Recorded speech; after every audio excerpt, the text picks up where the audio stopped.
મિત્રો તમે આ ભાઈનો એકવાર વિડિયો જોયો કે પોતે આશરે 400 થી 500 ફૂટ આ ધાંભલો છે અને એની ટોક ઉપર ચડી અને આ ભાઈ ઉભો છે। મતલબ આ ભાઈને એવો તો શું પ્રોબ્લેમ હશે કે આવડા મોટા ધાંભલાની ઉપર ચડવું પડ્યું। જે પણ પ્રોબ્લેમ તેનો પર્સનલ પ્રોબ્લેમ હશે અથવા કોઈ પણ એવો પ્રોબ્લેમ હશે કે જેના લીધે ભાઈ સુસાઇડ કરવાનું મનમાં નક્કી કરી નાખ્યું છે અને પછી આવડા મોટા ધાંભલાની ઉપર ચડ્યા છે।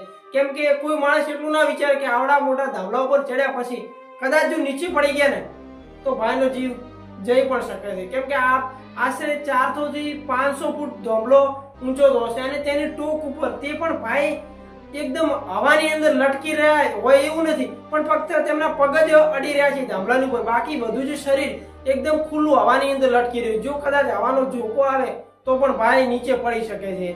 કેમ કે ભાઈને આવડો મોટો તો કંઈક મોટી મેટર વાળો પ્રોબ્લેમ હશે, નહીં તો કોઈ પણ ભાઈ આટલું મોટું પગલું ના ભરી શકે। કેમ કે તે ભાઈને કોઈ તેમનો ફેમિલી પ્રોબ્લેમ હોય અથવા કોઈ તેમનો લવ પ્રોબ્લેમ હોય અથવા કોઈ તેમનો બિઝનેસ પ્રોબ્લેમ પણ હોઈ શકે છે, નક્કી કોઈ મોટો પ્રોબ્લેમ હશે એટલે જ આટલો ભાઈ ઉપર ચડ્યો છે। કેમ કે ભાઈ આ વિડીયો બનાવવા વાળો કર્યો તો થોડો ભાઈ આટલો ઉપર ચડ્યો છે।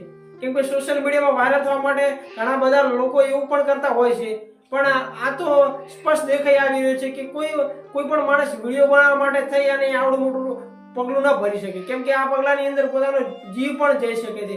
વાયરલ તો થતા થશે પણ પોતાનો જીવ પણ ગુમાવી શકે અને હકીકતમાં થયું પણ એવું છે કે આ ભાઈ બહુ જ વાયરલ પણ થઈ ગયું છે તેમના આ ધાંભલા ઉપર ચડવાના લીધે। જો તમે પણ મનમાં વિચારી રહ્યા હોય કે આપણે સોશિયલ મીડિયાની અંદર વાયરલ થવું છે તો આવું પગલું ન ભરતા આ ભાઈની જેમ। આ ભાઈ તો વાયરલ થઈ ગયો પણ કદાચ તમે નીચે પડી પણ શકો છો, તો આવું ના કરતા કે વાયરલ થવા માટે તમે આવડું મોટું પગલું ભરો। વાયરલ થવું હોય તો તમે તમારી મહેનતના દમ પર સોશિયલ મીડિયાની અંદર વાયરલ થઈ શકો।